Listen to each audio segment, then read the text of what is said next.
Pendant longtemps, leurs voix ont été étouffées, leurs cris réduits au silence.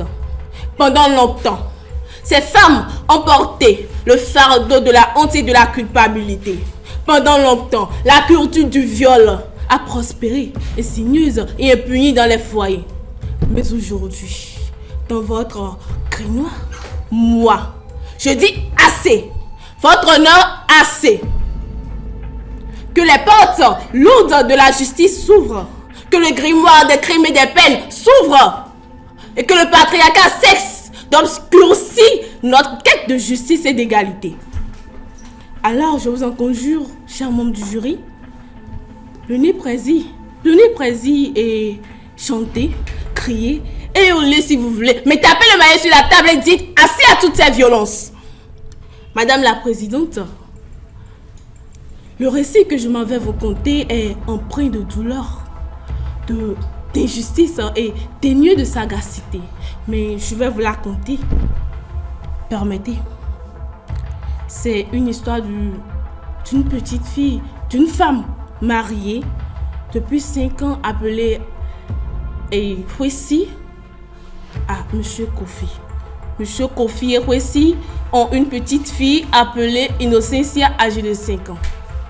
Pour l'aider dans cette tâche ménagère, Dame Kwesi a engagé une domestique pouvant l'aider dans cette tâche domestique. Alors, un jour, que Ayaba se retrouva seul avec son maître, le seigneur Kofi, celui-ci profita de l'occasion et par une trahison impardonnable, commis l'irréparable.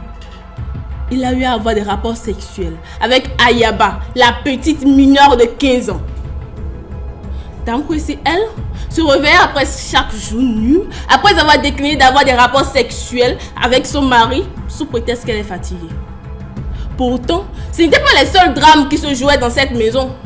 La petite Innocentia, âgée de 5 ans, commença à souffrir des douleurs de bas-ventre et plongea dans un bain de sang. En accusant son propre père, ce monsieur Kofi, qui a trahi l'amour d'une et la confiance d'une autre. Madame la Présidente, fille de 15 ans, 5 ans, rien que des âmes encore innocentes. D'ailleurs, sont-ils encore innocents? Non! Parce qu'un être cher vient de briser leur innocence par un acte ignoble, par une atrocité. En ce qui concerne la constitution de l'infraction commise par M. Kofi, l'élément légal n'est rien d'autre que le viol, reprimé par le nouveau code pénal en son article 653 et le code de l'enfant en son article 189.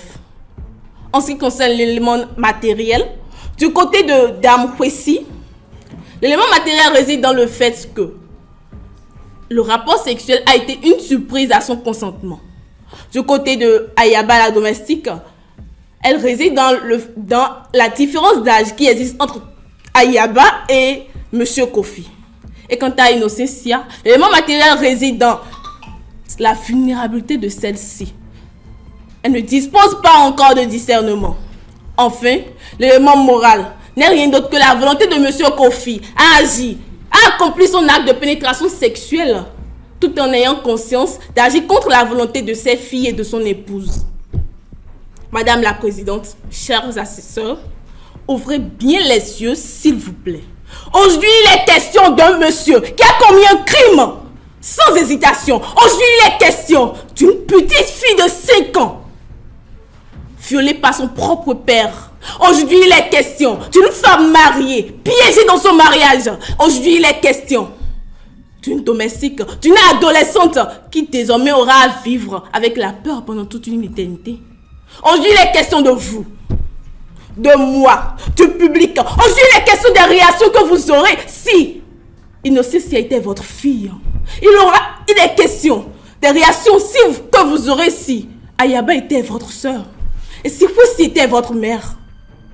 Mais de quelle atrocité? Au nom de quoi la femme doit subir toutes ces atrocités? Tellement ils ont été embobinés par des récits, tellement ils ont été bercés par des anecdotes qui ne font que nous chanter chaque fois. L'homme a une supériorité sur la femme. Le corps de la femme n'appartient tout entièrement à son mari. Mais de quelle appartenance, quelle supériorité?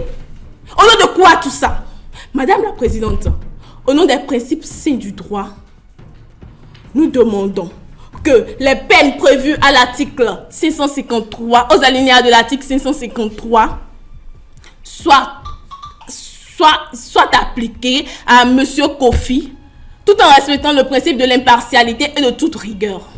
Aussi, je me constitue partie civile pour demander réparation des préjudices causés à mes clientes en me fondant sur l'article 1382 qui dispose que 1382 du Code civil, bien sûr, qui dispose que tout fait quelconque de l'homme qui cause dommage à autrui oblige celui par la faute duquel il est arrivé à le réparer. Alors, je demande une somme de 180 millions pour réparation des préjudices moraux et matériels causés à mes clientes. Pour la pérennité de notre société, mesdames et messieurs les membres du jury, rendez une justice équitable. Je vous remercie.